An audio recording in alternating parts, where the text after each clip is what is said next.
হয় এফালে বানৰ বিভীষিকা আনফালে শাক পাচলি বা আন বয় বস্তুৰ দামে সাধাৰণ জনতাক জ্বলা-কলা খুৱাইছে।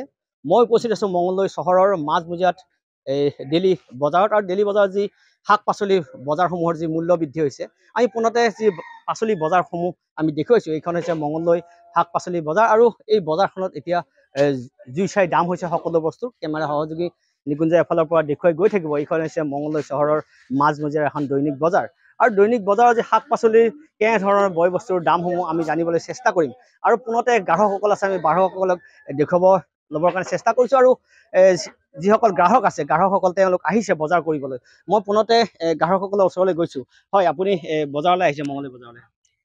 আহিছিলোঁ বজাৰ কৰিব। বহুত দাম, জিকা, আলু, পিঁয়াজ, বেঙেনা বহুত দাম, কিনিবই নোৱাৰোঁ, খাবই নোৱাৰোঁ বানপানীত। এতিয়া দাম অলপ কমালে আমাৰ কাৰণে ভাল হ'ল হয়। আমাৰ নিচিনা দুখীয়া মানুহ বহুত কষ্ট। 1 কেজি জিকা যদি 100 টকা 120 টকা লাগে তেতিয়া আমি কেনেকৈ খাব পাৰিম? হাজিৰা কৰা মানুহ, আমি অলপ কম পালে ভাল হ'ল হয়। 100 টকা লৈ আহিলে একো নাপায়। 100 টকাত আমি আজিকালি 1 কেজি একোৱেই নহয়। 1 পোৱা মাছৰ দামো নহয়। হাজিৰা কৰি কিমান পাওঁ? তাতকৈ পইচাই বজাৰৰ দামে বেছি। হাজিৰা কৰিলে যেনেকুৱা মিনিমাম 600 টকা পাওঁ, 5 কেজি চব্জিও নাপাওঁ। পৰিয়াল চলাব অসুবিধা হৈছে। পৰিয়াল চলাব বহুত অসুবিধা, কষ্ট হৈছে, চলাবই নোৱাৰোঁ।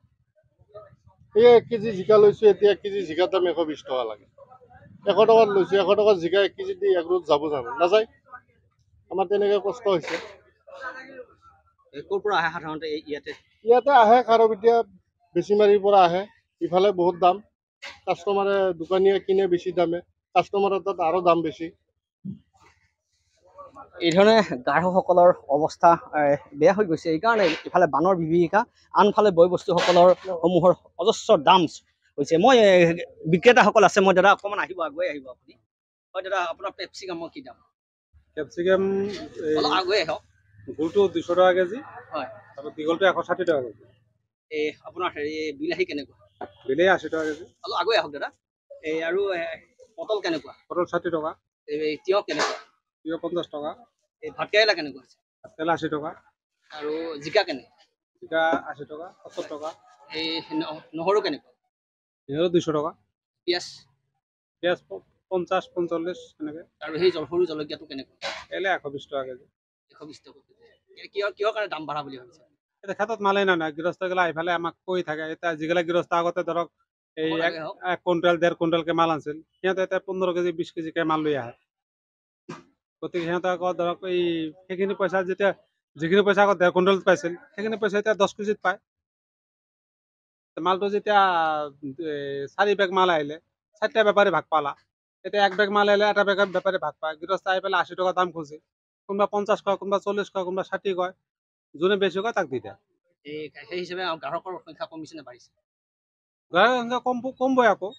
প্ৰতিটা মানুহ ধৰক 80 টকা চব্জি খাব নোৱাৰে নহয়। ক'ৰ পৰা আহে সাধাৰণতে বস্তুগিলা বেছিভাগ বেচিমাৰি আৰু আপুনি ফকীৰপাৰা চক, গেন্দা চক এইফালৰ পৰা আহে। এই ধৰণে মঙলদৈ যি দৈনিক বজাৰসমূহৰ আমি দামসমূহ দেখুৱাবৰ কাৰণে চেষ্টা কৰিছিলোঁ। আন এগৰাকী বিক্ৰেতা আছে, আমি বিক্ৰেতাৰ ওচৰলৈ আহিছোঁ।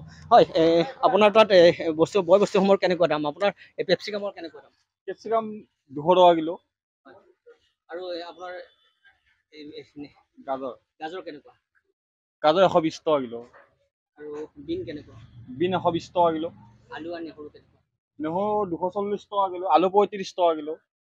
বিক্ৰেতা কেনেকুৱা কৰিছে কাষ্টমাৰসমূহ? মানুহবিলাকৰ দিগদাৰ হৈছে, এতিয়া বৰষুণো হৈ আছে না, বানপানী হৈ আছে, বস্তুবিলাকো অহা নাই, অলপ চব্জি খেতি যেতিয়া হোৱা নাই মৰি গৈছে, সেই দামবিলাক বাঢ়িছে আৰু অলপ। ক'ৰ পৰা আনে আপোনালোকে? এইবিলাক আমি হেৰি পৰা চাপিৰ পৰা আহে অলপ, আৰু বাহিৰৰ পৰাও আহে, এনেকৈ শ্বিলঙৰ পৰা আহে, সেয়া আৰু। এই ধৰণে এফালে বানৰ বিভীষিকা আনফালে যি শাক পাচলিৰ যি দাম, এই দামে বৃদ্ধিয়ে সাধাৰণ জনতাক কোঙা কৰিছে আৰু সাধাৰণ জনতাই এটা কথাই অনুভৱ কৰিছে, এফালে বানৰ বিভীষিকাৰ কাৰণে তেওঁলোকৰ ঘৰৰ অৱস্থা তছনছ হৈ গৈছে আৰু আনফালে বয় বস্তুৰ দামে তেওঁলোকক কোঙা কৰিছে।